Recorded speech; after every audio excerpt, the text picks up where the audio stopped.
I'll let you all go down now because I'm going to ask Eoghan Corry, if Eoghan is here, to join me. Eoghan, of course, you all know from radio, travel industry, commentator, author, broadcaster, editor of Ireland's largest circulation specialist travel publication, Travel Extra. He's won awards for travel writing on 4 continents, including a lifetime contribution to the industry at the Irish Travel Industry Awards and the Business Travel Journalism Award in London.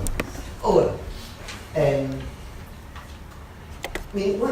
this is an interesting picture we're seeing. 4 or 5 years ago, it was gloom and doom, it was disaster, it was hotels closing down, it was unemployment. We're now actually talking about a capacity problem, certainly in Dublin and in other parts of the country. You have hotels like the Park saying that they're booked out. So what's the problem? We mishandled the recession, we mishandled the boom in the industry.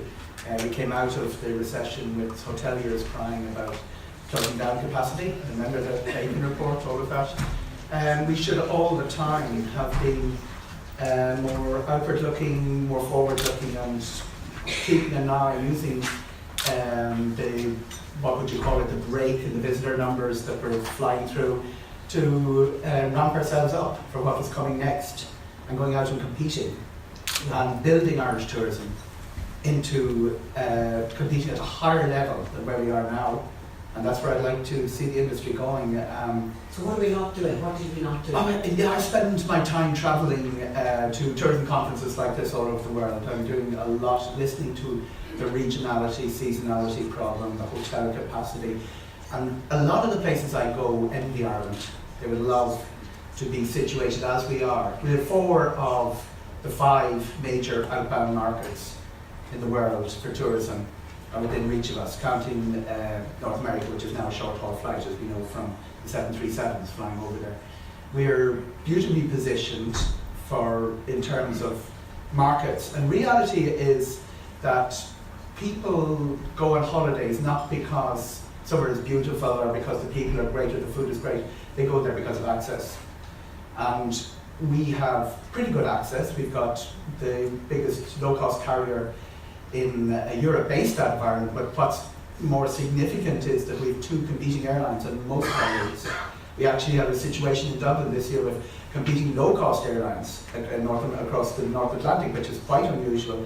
John has a sweet spot in Belfast where you have 2, or Graham Keedius in Belfast International has 2 competing low-cost airlines at the same airport. So access came right for us, the hotel capacity came right for us, but the level of performance that we're at, which is fine, we're 20th in Europe in terms of inbound tourism.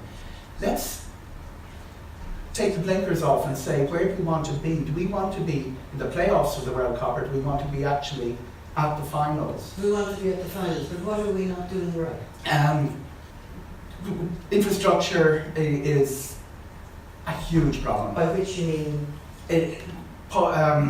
Mark instanced the fact that roads fell off the complaints, but to give a good example, all the niches that were talked up this morning, cycleways, walkways, France has 1,200 kilometres of separated cycleway walkways, Germany is 700, we have maybe 60, we're getting there bit by bit. And from where I'm looking in from outside the industry, I see no way that we can actually improve that situation because of our convoluted structures and planning process and ways of going about it, where to get the Western Greenway, the initial one through, took negotiations with landowners, one of whom I think demanded a gravel contract from the county council before he'd allow the walkway to go across his land. So we have to sit down, somebody has to sit down, the one star of tourism that we don't have, and say, let's get the roadblocks out of the way. Let's get tourism infrastructure designated as something like motorways eventually have to be designated, and something like, they're talking about data centres now. Let's take tourism seriously. Let's look at where we are. Austria gets 20 million tourists a year. We get 10.5. Now, we're in there with Denmark, Sweden, some of the stats are going through there at the moment. Denmark, Sweden, countries like that, 10.5 million tourists, somewhere around there. What we've got, where we should be is probably a little bit higher than that. We should be nibbling up at 17, 18 million, using our access, using our closeness to those markets, and it all depends. We are underperforming in almost all the places where infrastructure is necessary. We've accidental infrastructure, for instance, to get us going on golf courses, 100 links courses, that's what you need to play through winter. We have 7,000 pubs, which almost serve as community centres and centres for the arts in the village, but they're busily closing down while we're concentrating on other things. And we've got to tackle that huge problem of safety for our tourists. We've put in place the very successful Wild Atlantic Way by putting up a few road signs with no separated cycleway. If we have a disaster on the N67 with a couple of Germans on bicycles being hit by a tour bus, it could be the equivalent of a bomb going off in Istanbul. It could be that big impact for our Irish tourism industry that would cause it years of damage, the sort of foot and mouth scale of damage. And what I've heard this morning about regionality, seasonality, it's all very familiar, and I've seen some countries tackle it better than others. But we have all these advantages: the English-speaking, the German, the American and British connections, and all that air access. I don't think we perform to the optimum to do it. Our performance in Germany is pitiful. 0.7% of the outbound market in the world's biggest outbound market. But they should love coming here. They should love it. I mean, we've got 11 routes, and we've 22 to Britain, but we've something like 6 times the number of air seats from Britain that are coming in. If we had performed better in the German market before the recession, there would not have been a recession in Irish tourism. If we're getting about 2% in the French market, which could be higher. Again, they adore Michel Sarby, the Connemara song, all of that. They adore Ireland. North America is saving us at the moment because of the numbers, the decline of numbers in Britain has been cancelled out by what's happening in North America. But our performance in Italy, which is again a top 10 outbound market in the world, is pretty pitiful considering the air access we have. So we need to move to concentrate our firepower on the higher hanging fruit, which includes Germany and Italy and places like that. There is a level of it coming, but 0.7% is not a market share. But what you're talking about really is, quite a cultural change in Irish terms. That, for instance, the whole Irish thing about my land is my land, my farm is my farm, I own my house. I'm not going to have some really compulsory purchase order getting in my way. That sense of sort of individual property rights, as opposed, say, to tourism being put on a national level as a national requirement into which everybody has to buy. How do you get that sort of cultural change? Proud in Jersey.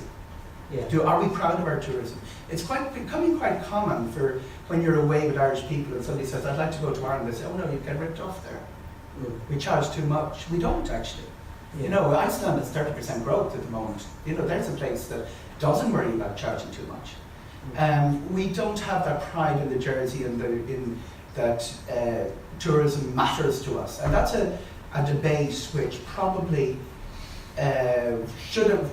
took place long ago in the 50s and 60s when the quiet man invented Irish tourism and there were no hotels and the B&B people, came into their own and everybody said, come to Ireland, you'll love it there.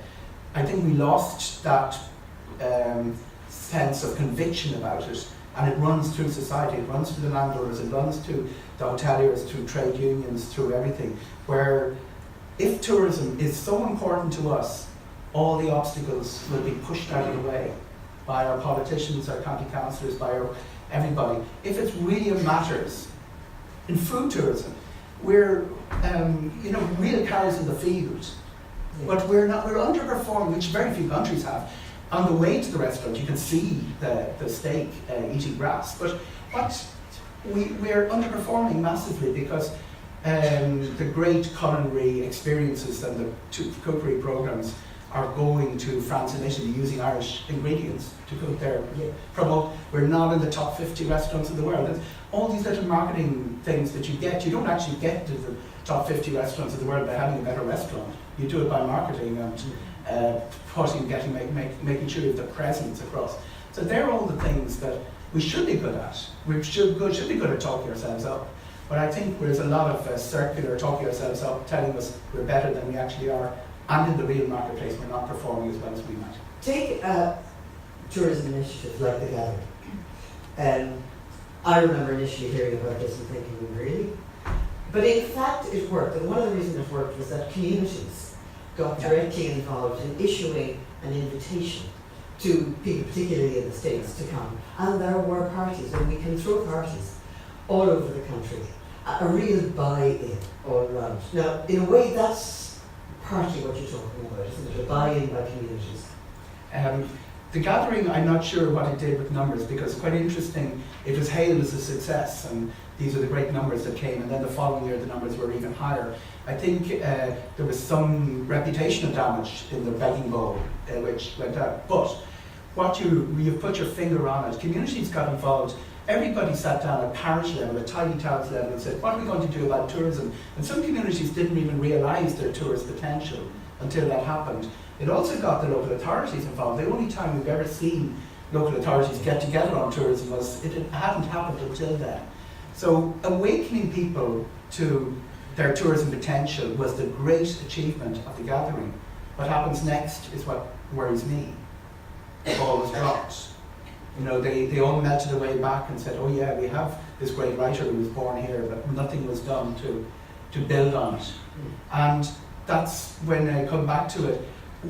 Are we, as if something comes out of this conference, of the many things that have come out of this conference, one of the things I'd love to see is a force of wind to say, you know, do we take tourism seriously as an island?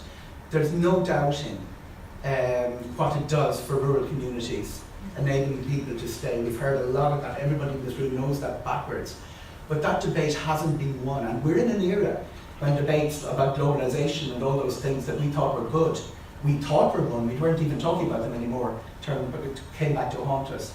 So let's get that movement going to say that tourism is the only thing, it is the most important thing for this country, because all the economic development by its nature will lift, urbanise. That's what the Western European experience is. And the only thing to slow that down is tourism. And something struck me. I remember being in a hotel in Ballina quite a few years ago, and we were all sitting down to dinner. It was one big dinner table with a load of French tourists. And the thing they wanted to ask was, why can't we get local oysters? Why can't we get local lobster? You know? Yeah. And I have to say, because all the local lobster and oysters are being exported to France. It's a phrase of Doreen Allen's that if the Palace Foods van broke down, the Irish restaurant industry would come to a halt. Now, I mean, she's famously criticised for that as well, because there's a lot of work done. But it is an element. When you go to the pier to get your fish, the fisherman is bigger fish to fry is not a terrible metaphor, but they do. There is people are sitting in the west of Ireland looking out at the ocean, eating seafood that has come from a distance, and that's a structural breakdown which we never even thought about, and we're getting it back bit by bit, but not fast enough and not glick enough, if you can use that phrase, about keeping an eye on it.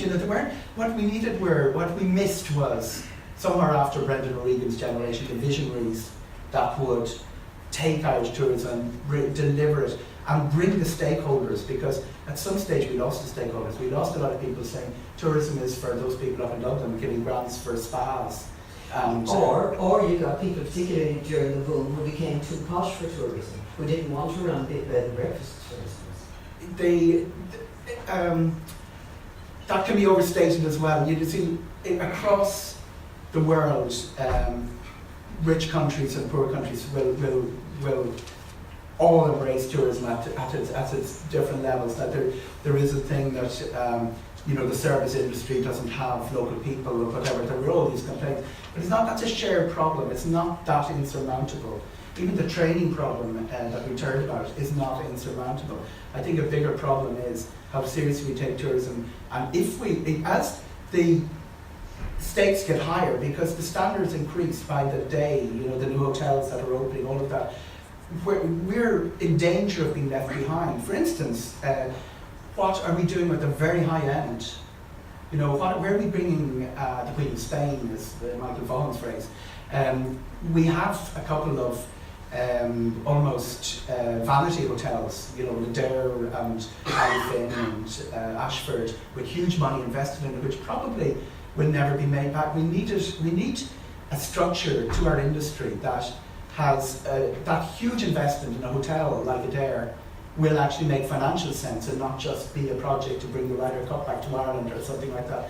We need our visitor centres performing at a higher level. Paul led the field in this, Paul Carty, and we've got a fourth one. We'll probably hit 1 million visitors this year, which is the Jack's Causeway, fifth if you count the National Aquatic as a visitor centre.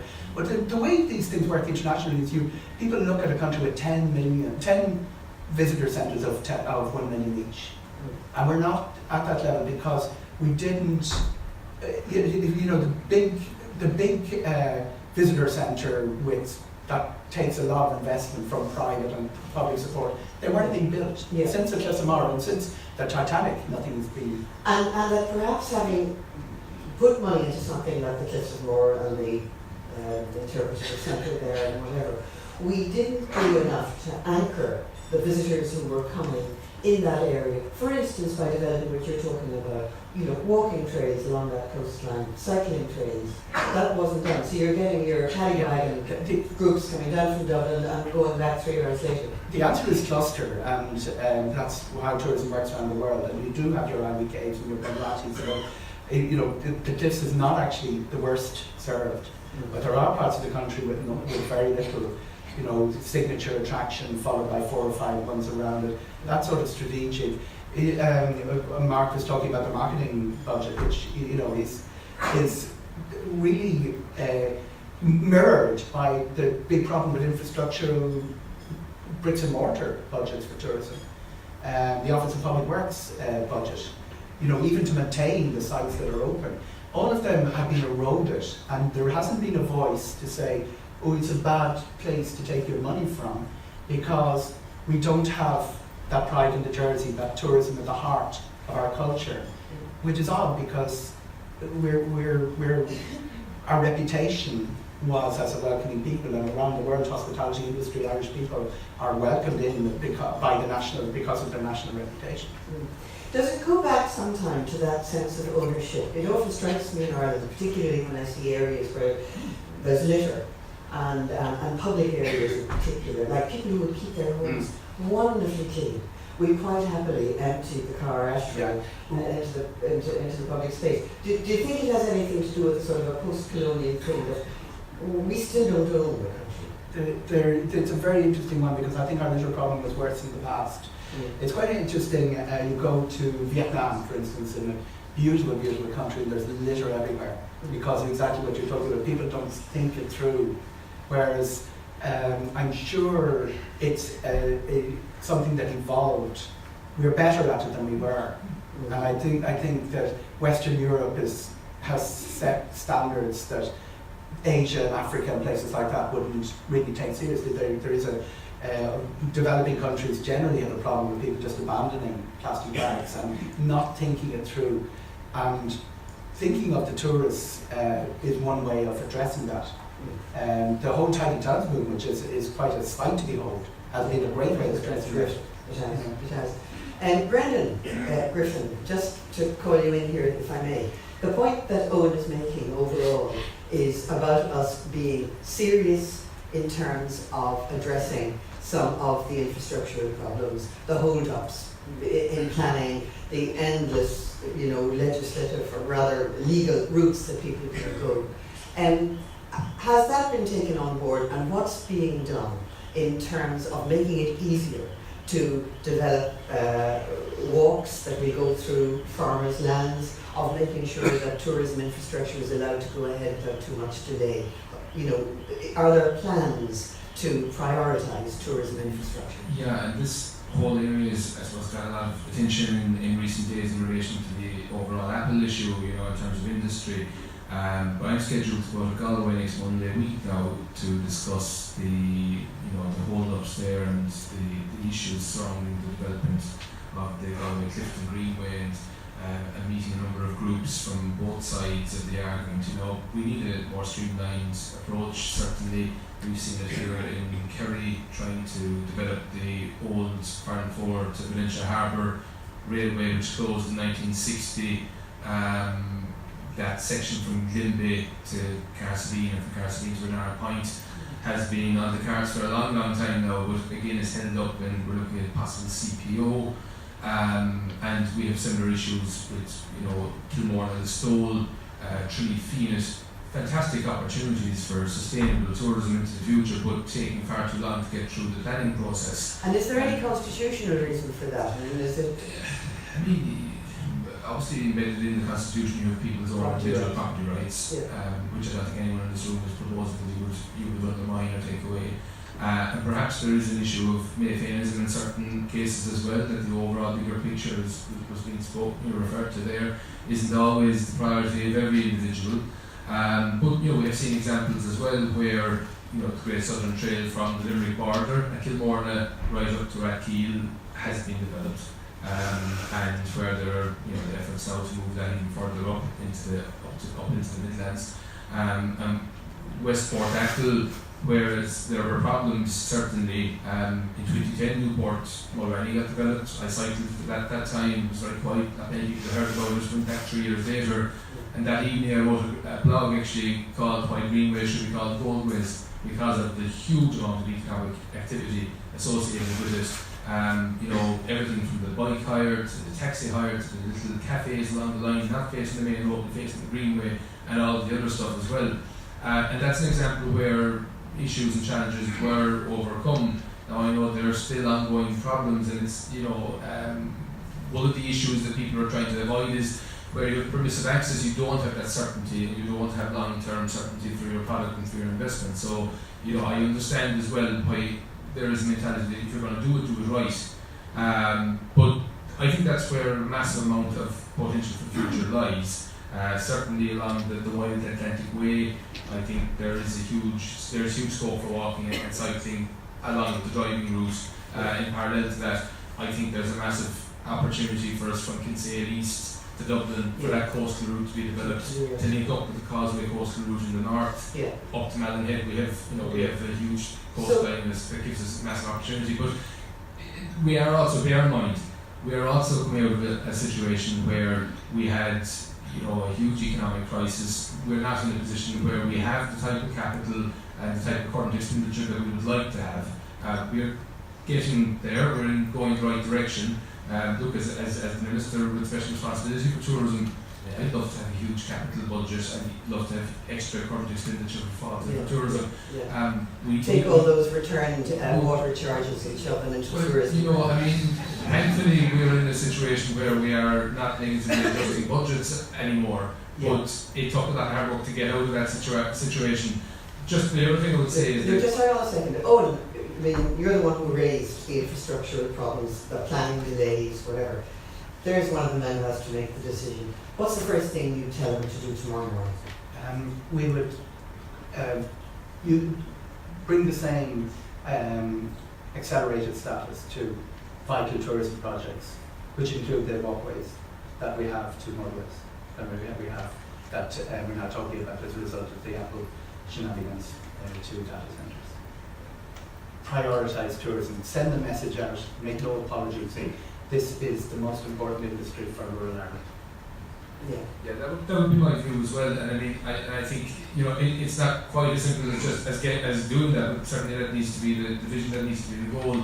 Again, it's, you know, you need to move your way along that is respectful of everybody's rights and their constitutional rights as well. And there speaks the local TD. Well, yes. You know, I mean, I'm very much of course, I want to see the infrastructure developed and I want to see these things done. But at the same time, you know, there are processes you need to follow as well, and you can't just stamp down on people's rights as well. Yeah. But you know, the other thing, I was in Germany last week. I was at the World Travel Market on Monday and Tuesday. It was an absolutely fantastic example of how our agencies, Tourism Ireland is an all-body agency that fought and worked together with the industry to really showcase Ireland. I was in Berlin last Thursday and Friday leading up a delegation here from the county, including Kerry County Council, Kerry Airport, and a huge number of industry fairs here in the county. We've got a new route in there now. One of the things that Brexit, I think, one of the plus sides is that maybe it's got us to look at the other markets, those untapped markets where there's far more opportunity and potential, like Germany, like Italy. You know, Spain is growing hugely at the moment as well. And it was interesting to be in Berlin last Friday, where we have a direct route now from Kerry, the powerhouse of Europe. I think this is something we're going to see. Kerry the powerhouse. Okay, does anybody want to come in quickly on this before we go? Grant, Paul Kelly, because I want to ask you something as well. Great, thanks Amy. I'm lining up now. Just in terms of that tourism industry, I completely agree with everything that Eoghan said in terms of the need to the untapped potential, and how, if we measure ourselves against the past, it's a great success story. If we measure ourselves against achieving our full potential, we have a long way to go. And I completely agree with the mentality of kind of we need to all line up behind it. In terms of the infrastructure, in terms of, there is some really good work. This takes a while, but we have a lot of assets in state ownership between the OPW, between National Parks and Wildlife Service, and Quidditch. I think Quidditch alone owns 7% of the land mass in the state. We've got in Full Jarden now, we've just in the last couple of years got strategic partnerships in place with those three bodies.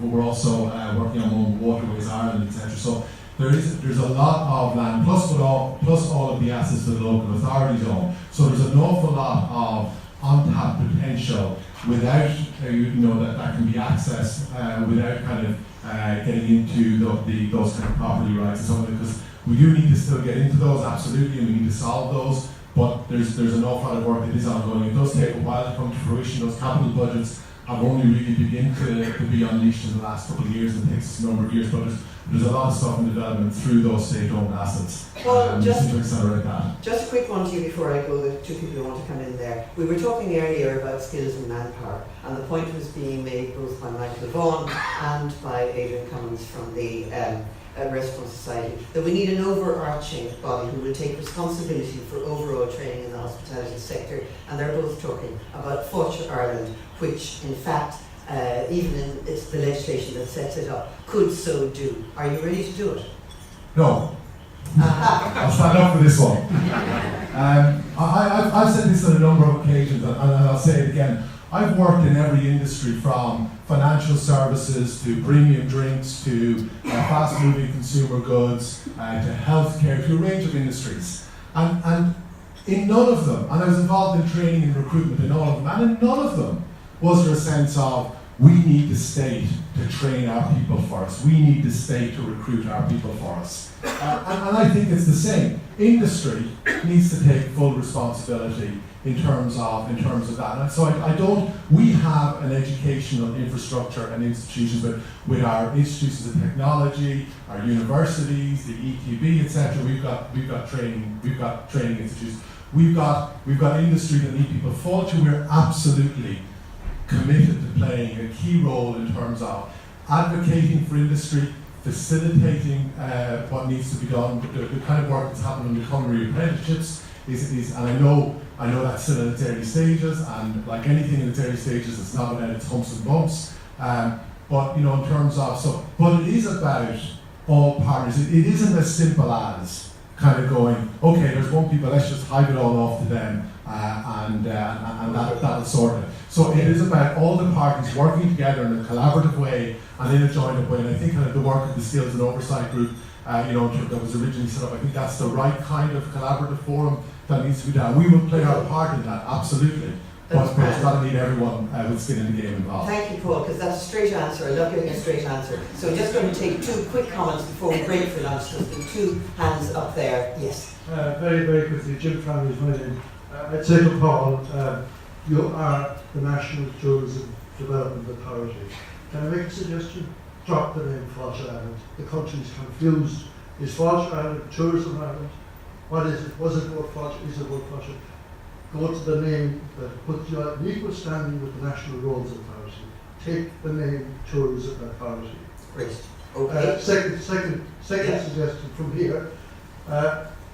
One figure hit me this morning, and I want to take it away from here. I would say the whole industry take it from here. I think it was Paul gave it. The tax revenue in tourism was nearly €3 billion last year. That's, as you said, would build a new children's hospital every year. That's the extra tax that comes from tourism. The whole industry should be making that known, not just to the politicians and the government, but to our citizens. Okay, thank you. And the person beside you wanted to come in as well, I think. Yes. Angela Dillon, in the tourist industry for many a year, very passionate about it, particularly the caravan camping sector, which is growing massively. I would like to comment on what Eoghan mentioned in the tidy towns. We have a massive collective group of people there, and we should encourage them to bring people to Ireland and to talk about tourism. I was there for the presentation awards this year and last year, and the enthusiasm there for their own area was quite phenomenal. And it struck me forcibly while I was there, if that same group of people could be encouraged to talk about tourism the way they talk about the tidy towns, it would be phenomenal. And it's very cheap, it costs nothing, but just enthusiasm. That sense of pride. Volunteers. Sense of pride. Thank you very much.